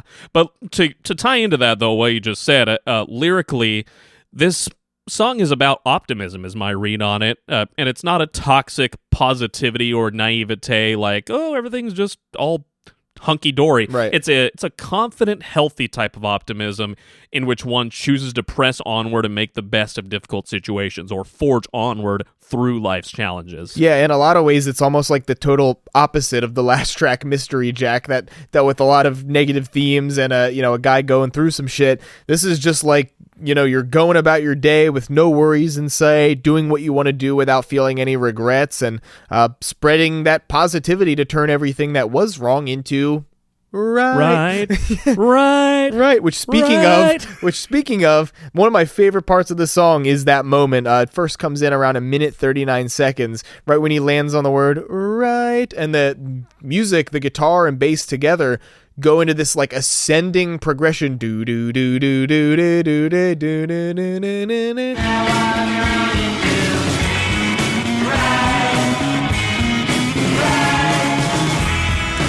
And it climbs, and the second time it actually comes back around a second time later on, where it's double the length, and they go even higher that time. And Cookie keeps going right, and keeps going higher. It escalates. And it's just so cool. Like it's just this weird thing that sort of, you're caught in the main rhythm of the song, and when that happens, it's such a twist that it's like just this exciting, ear-catching change in the song that makes it really fun, and then you look forward to that part every time you listen. Yeah, and I like also the touches of synthesizer on this song. It's a little more melodic than what we heard on Mystery Jack at the beginning, that boom. Yeah, this is more just like a couple little flourishes placed throughout the song with the synth, yeah. Yeah, but it fits in nicely, especially in an era for the band in which they really weren't playing with synthesizers a lot yet. In fact, just kind of thinking forward, probably 2022 was maybe the era in which they would start to use the synthesizers a lot more. Right. Aside from maybe some short little bits on, I guess. Oh, and Butterfly 2021. Oh, Butterfly. Obviously, that's the obvious one, but you skipped over there. I'm skipping over Polygon Dwanaland. Oh, yeah, lots of synth on Polygon. Prog, yeah, synth there. Probably appropriate. Listen, it's not easy to keep track of all this shit. It's 27 albums, for God's sake. Come on. It's a lot. Maybe it's fitting enough that I glossed over Polygon Dwanaland because kind of one of the elephants in the room here on this podcast for those newer is that we're kicking that can down the road. We've gotten through the lion's share of the discography now, but Poly and Murder of the Universe are just... They're challenging. We're excited for them. Don't get us wrong. Yeah. But there's just so much lore and dense lyrical analysis coming up that it's going to be a lot of work. It's going to be an uphill climb. Yeah. We will get to them. Don't worry. We will talk about them. But we're going to be talking about a different animal compared to Float Along, Fill Your Lungs. We'll get to them one day, and that day is not today. So. That's exactly right. Hold on for now. So that's pretty much Pop in My Step. I'm pleased to hear, Joe, that we're kind of a similar mind on this song. Kind of an overlooked gem, really a lot of fun. Sadly overlooked, kind of buried toward the back end of Float Along, but one that maybe deserves some more recognition, some more performances in the future. All right, now we're through 7 of the 8 tracks, and as we go into the album closer, let's just relax, let the world sweep us away, and let's go into this meditative, pensive, relaxing state brought to us by the closer, the title track, Float Along, Fill Your Lungs. Just float along and fill your lungs. Float along and breathe a deep breath.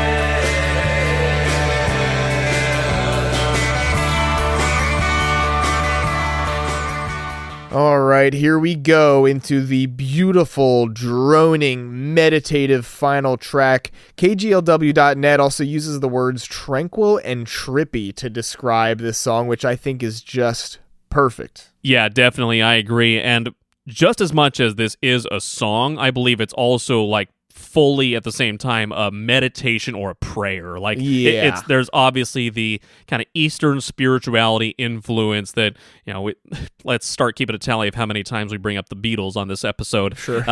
Really evocative of after the Beatles went to India, met with the Maharishi, and started to dig into some of that, the transcendental meditation and the Eastern spirituality that really changed some of their outlooks on life. It changed the sound of a lot of their music that they made in studio.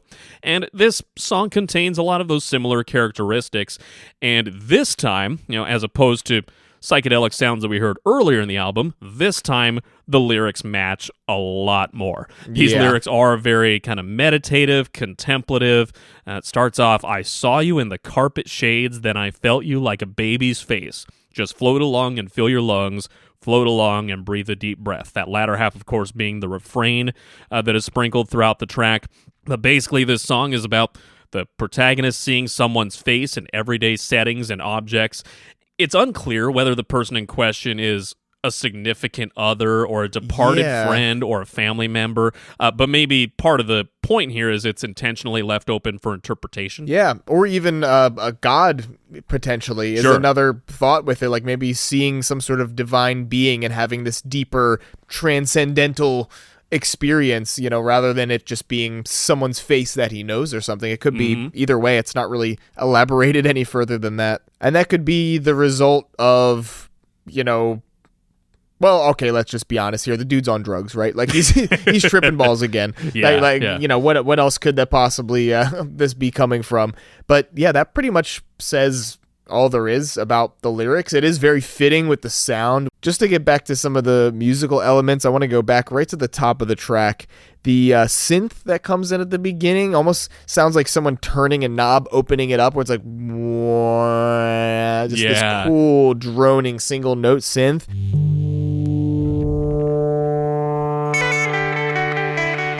And then leading right into that intro guitar, it's just something else. There is major sitar chiming along with the guitar throughout this whole track. It is just so beautiful and peaceful and adds to this very meditative quality about the song.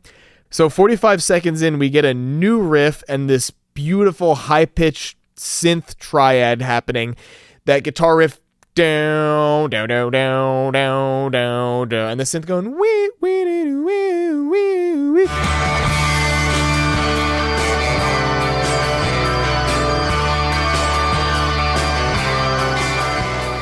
Oh my God, it's just like you just put your arms up to the sky, like you just reach the peak of a mountain. It's just, like I've made it. It feels beautiful. It feels like, transformative and just amazing. It really does feel like kind of a spiritual experience. At least I can say that, kind of imagining it. At least I have never had the privilege of hearing this song performed live. I don't think you have either. No. But if you were to look at the page on KGLW.net in which you see the dates in which the song has been performed live, very, very frequently and very appropriately, I might add, frequently used as a closer. Yeah. I mean, it's really hard to put this song anywhere else in a set list. It just feels so much like, okay, now you've experienced this incredible show. You've had a great time. Now it's time to kind of link arms with your friends who you've just met this evening and just go into this beautiful, happy place. Go in peace, be blessed, be good to one another, everything. It's just incredibly beautiful. I do want to hit on obviously kind of a sadder note, but a very important note. Fellow Giz fan Matt, who sadly passed away the weekend of Field of Vision. We talked about him with Ben Bacon. He had a medical emergency, sadly, did Matt, and passed away at the hospital later on. Later on in the weekend, in fact, I believe it was either the final song or maybe the second to last song on that final Sunday of Field of Vision, the band played this song in Matt's memory. And so it was just a beautiful moment. I think one of them said something and dedicated it to him. And I think it was reported as well, I think from, might have been his significant other that was posting and had put up the GoFundMe for the family and everything. I believe said that this was... He had mentioned before that this was his favorite song of theirs, or one of them at least, and so I'm sure that meant a lot, to his family and to anybody that knew him. Getting to hear that and having the band honor him in that way was really sweet. Definitely, and so clearly this is a song that so many in the fan base have come to appreciate, not just as as an intriguing and interesting and perfect show closer, but just something that seems to have like a greater, deeper weight to it than a lot of other songs in the catalog, just for what feelings and thoughts that this song can evoke in people's minds. There's hardly anything else like it in music. I can practically, like, if you gave me 5 extra minutes here, I could think of maybe 2 or 3 other songs that carry similar weight by a band or an artist that would play a song like this in a live setting. I'm sure you, the listener, could come up with any number of others, but suffice to say, this is powerful and a beautiful way to close this album. Yeah, and I think a lot of that power and meaning just comes from the music itself with how beautiful it is. There's not a lot of lyrics, there's not a lot of vocals, although you could, I think, draw a lot of meaning from the simple line of float along, fill your lungs, take a deep breath. All of that, I think, could mean a lot to people and have a lot of weight to it on its own, because it's just such a simple word, but something that I think can be, you can hear and think about and say to yourself, and it's like can ground you in certain situations where you need that. It could be, a really powerful message, even though it's so simple. Going down to a couple of the simpler nuts and bolts on the song that I had written down, a couple of interesting little factoids, actually. This was the band's first time using a 5/4 time signature. And you'll recall we've discussed this is only studio album number 3. The band hadn't done a lot of experimentation, hadn't really ventured outside of a lot of the kind of standard 4/4 time signatures. And Stu was kind of getting the itch to like, okay, let's try something different. It was around this time that he started for every year that passes, I want to learn a new instrument. And in this case, it was the sitar that he was learning. And that's why it's so prevalent on this album. Joe, do you know what inspired the 5/4 time signature on this album? I do. I took a nice long note about it from online, and I would love to read back through some of this right now. So Stu talked in an interview about how an old car of his had this chime sound that would go off when he left the headlights on in it, and the chime itself was in a 5/4 time signature. He did specify that it was a Ford, not the exact model, but once I heard it, actually on KGLW.net, they had a little link to the sound, and I'll insert some of it right here so you can hear it.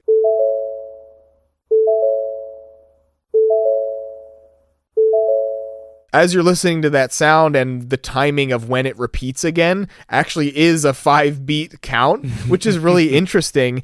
And so Stu kind of subconsciously wrote this song in 5/4 after hearing that chime so much, and didn't make the connection until after he wrote it and heard the chime again later. So it's just really a funny story about how normal everyday things can kind of creep into your mind, and what sort of elements of your life and your environment around you creep into your creative outlets, like whether you're into painting or writing music or whatever. Like the way these sort of things subconsciously like leach into our brains and come out in our art is really cool. I love hearing little stories like this. Musicians getting inspiration, or artists in general, like you said, getting inspiration from either unlikely or very weirdly niche sources. If you would have told me just out of nowhere, oh yeah, this musician thought of this because his car little alarm notification for headlights being left on was in 5/4, that is the most music nerd thing I have ever heard, and I fucking love it. Yeah. I mean, I've been in situations where I'm sitting at a red light with a turn signal on before, and I kind of like tap on my steering wheel to the tempo of the turn signal. Like, I do shit like that. Yeah. So I could totally see where he's coming from here. Yeah, like you hear about, I think, old blues musicians too, who would sit by the railroad tracks, like out in the rail yard, and they would strum the guitar, like tap a beat with their foot that emulated the kind of the chugging motion of the trains passing by. Totally. Yeah, it's a very old-fashioned, cool, again, unlikely source for musical inspiration. Very cool. Now, this is not an incredibly long track, but it is the second longest on the album at 6 minutes, 46 seconds, and definitely gets the long jam treatment at live shows where they really drag it out a lot longer. Some moments to point out: around the 4-minute, 40-second mark, the song softens and continues the main melody for the rest of its runtime, but continues to get softer and quieter as it makes its way towards wrapping up at the very end. The sitar also really stands out at the end when the guitar stops entirely closer to the end of it, and it's just sitar and synth ringing out until it's done.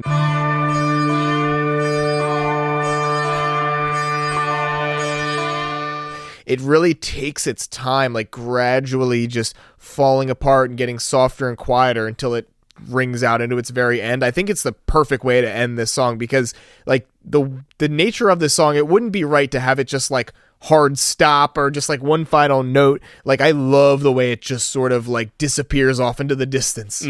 Yeah, I was just gonna say that this is not a song that could come to a hard stop and have it make sense. Like even at this early stage of the band's history, they knew what they were doing. Every compositional choice seemingly has a deeper reason for it.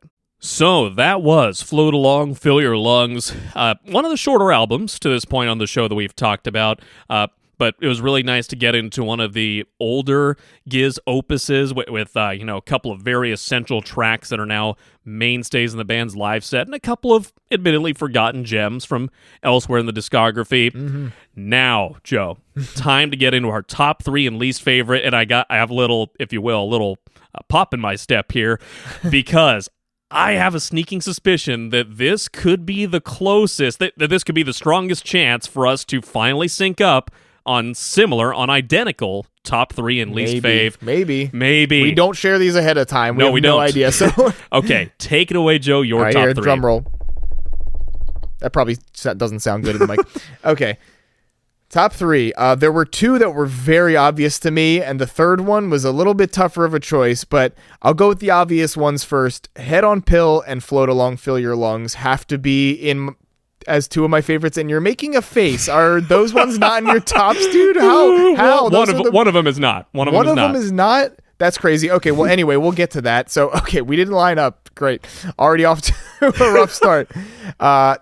Head on Pill, Float Along, Fill Your Lungs, and Pop in My Step was my number 3 because I love it. I think Cookie's great on it. I think it's super fun. But now I'm really curious because to me, the opening and closing track are like the obvious big epic moments of the album. So I am really curious and going to judge you harshly for which one of those are not one of your favorites. Okay, now you might think that they would be the obvious, and one of them is Head on Pill is one of my top 3. Okay. The title track, though, Float Along, did not quite make it in my top 3. Damn. It is essential. It is huge. We just spent a long time pontificating on it and just reflecting on how incredible it is.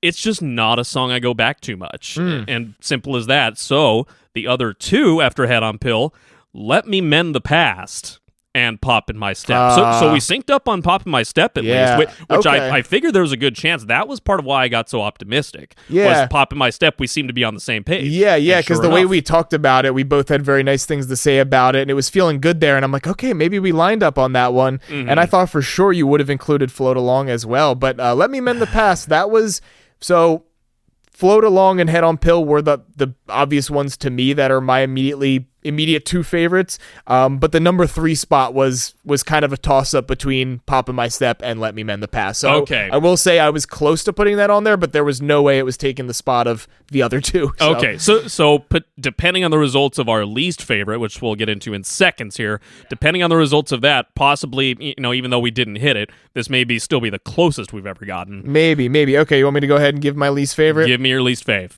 All right, this was between a couple, and this was also hard, but ultimately I went with I'm Not a Man Unless I Have a Woman. Okay, nope. 2 of 2. Nope. We are 2 for 4. 2 for 4 as far as syncing up. Mine was Mystery Jack. Okay, that was kind of close. I had a feeling that's what you were going to say. So, yeah. Just I guess the relatively flat, unremarkable vocal delivery, and not a lack of talent, obviously, on Stu's part. Just the choice, I think, and composition was not my favorite. Yeah, to me, I think that I'm Not a Man Unless I Have a Woman. I think I need like a shorter way to say the name of that song. I'm just going to call it Man Woman. Woman.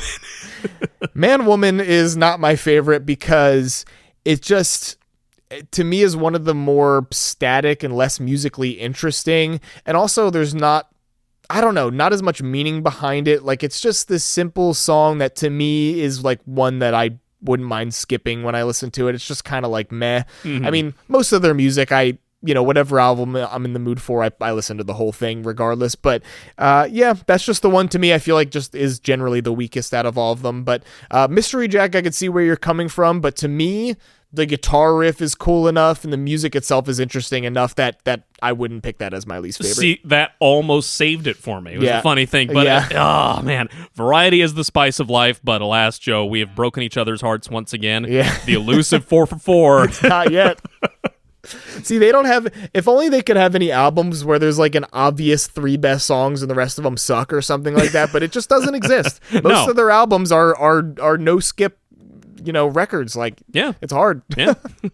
All right, so that wraps up our discussion of Float Along, Fill Your Lungs. We're going to now jump into a segment that we do sometimes on the show, not every time, but we're going back to it today because we haven't the last few shows.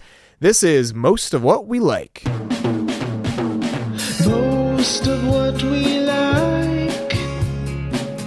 For those newer to the show, Most of What We Like is the segment we do, as Joe said, not always, but sometimes, in which we share some of the non-Giz media we've been into lately, whether that be other music, other podcasts even, or movies, books, TV shows, whatever. So, this is what I've been digging lately. First, I've discovered a new to me, they've been doing it for a few years, a new to me podcast entitled What is Music?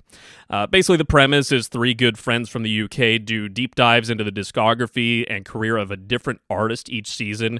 For those curious and checking out the show, they've done seasons on Muse and Radiohead, which hooked me, both of those two, bands that I love very much. They've also done seasons on Billie Eilish, Lauryn Hill, R.E.M., and even the Welsh rock band Manic Street Preachers, lesser-known band, at least here in the States, paging Matt from Wales. I was going to say, maybe he would know them. Yeah. Curious if he's into them, but those are the artists they've covered in the past, and they're actually currently in a season covering Arctic Monkeys. Cool. So I like some monkeys. Yeah. So they're a very cool review podcast that they get into some of the nerdy music critique like we do, and then they're also just really funny guys with a hilarious dynamic between the 3 of them. A couple of them are musicians, in fact, so they kind of have that musician's insight. So check them out. What is Music, the podcast? They also come up with a funny pun title for each season, centering around something related to the band's name or one of their famous songs, like the Radiohead season, for instance, which I'm listening through right now, is called Is It Rad in Yo Head? The Muse season was called Are You Amused? Okay, nice. Yeah, Fun. so What is Music, the podcast? Check them out. And the other thing I've been digging lately, people have different ways of pinpointing the true cultural beginning of the autumn season, which we've just hit recently here in the northeastern U.S. For some people, it's the new school year. Some people, it's the pumpkin spice latte. For me, it's when I start to want to listen to Hozier regularly. Okay. So Amanda and I went and saw Hozier out in Hershey, PA. And for those listening in, yes, that is the Hershey where they make the chocolate. Chocolate Town. Yep, Chocolate Town, USA, baby. And he, from his, dark, folky songs to kind of his more plucky, Irish folky influence tracks to even some beautiful love ballads. He has some cool variety within his discography. Only 3 studio albums, but a career that it's spanned slightly over a decade now. Puts on a great live show. We've actually seen him 3 times live now, the 2 of us, my wife and I. So he's always a good time. And to me, his voices and music are just so synonymous with the cooling temperatures outside, the changing colors of the leaves, and he just has this mystical pastoral vibe to a lot of his songs that just screams fall. And he also incorporates some themes of social justice in there, and even Dante's Inferno, oddly enough, influenced his latest album from a couple of years ago. Even includes some singing in Gaelic on one of the earlier tracks. So if you're not a Hozier fan, he's been actually gaining some more popularity lately. If you're not a Hozier fan, I really suggest you check him out. Really good stuff. That's what I'm into lately. Joe, how about you? As for me, an album I've been loving a lot since it released on August 22nd of this year, just about a month and a half ago, was the latest album from drum and bass electronic rock group Pendulum. I've been a fan of Pendulum for a long time after first being introduced to some of their music in maybe middle school or early high school, and this was sort of one of those introductory artists into a genre like this for me, blending electronic and rock music and this high-energy drum and bass style that they're known for. They've been around for a while, ever since they released their debut album Hold Your Color in 2005, but until this most recent release, they hadn't put out a record since 2010. So there was an entire 15-year gap with no music coming out. I think they did some shows here and there, but for the most part, they were on a lot of big hiatuses as some of their members were involved in side projects and things. Anywho, it was really cool to see them put out an album after all these years, and I think it kicks ass. There's some really fun, actually heavier stuff than what they've done before. Some heavier guitar and metal elements mixed with drum and bass. It's really sick. So fun stuff to drive fast to or work out to at the gym. It's awesome. Again, the newest album, it's called Inertia by Pendulum. So check that shit out.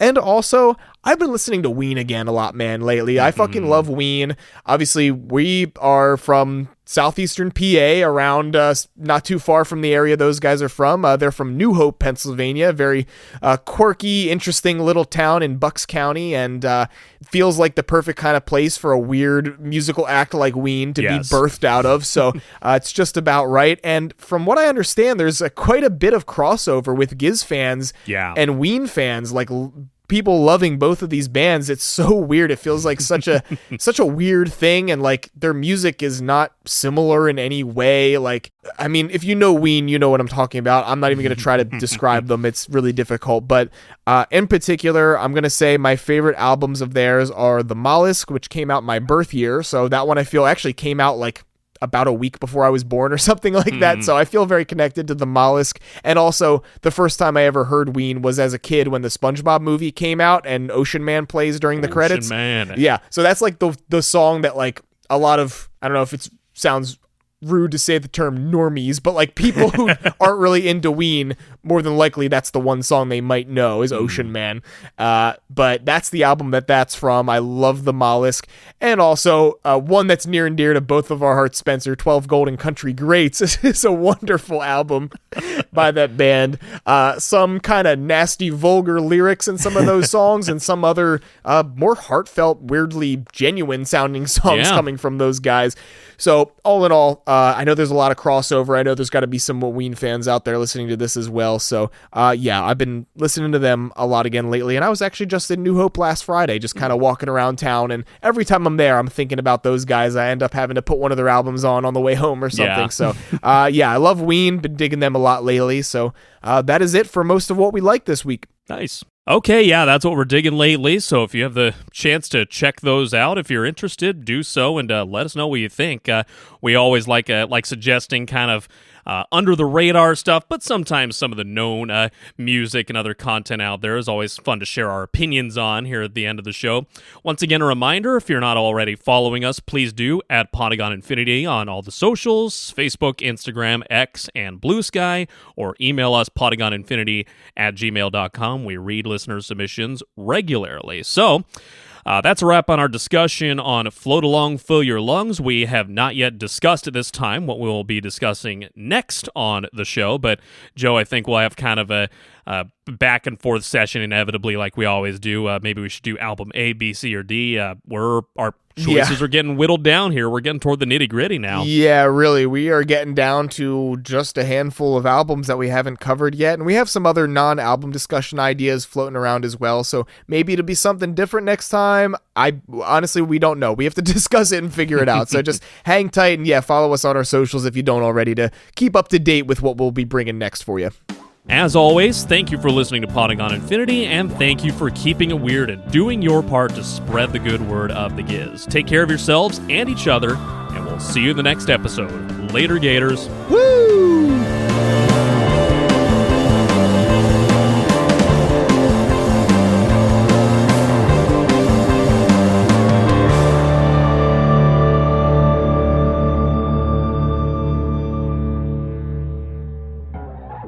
My stomach's making weird noises. Have you heard that? I heard that. Good microphone.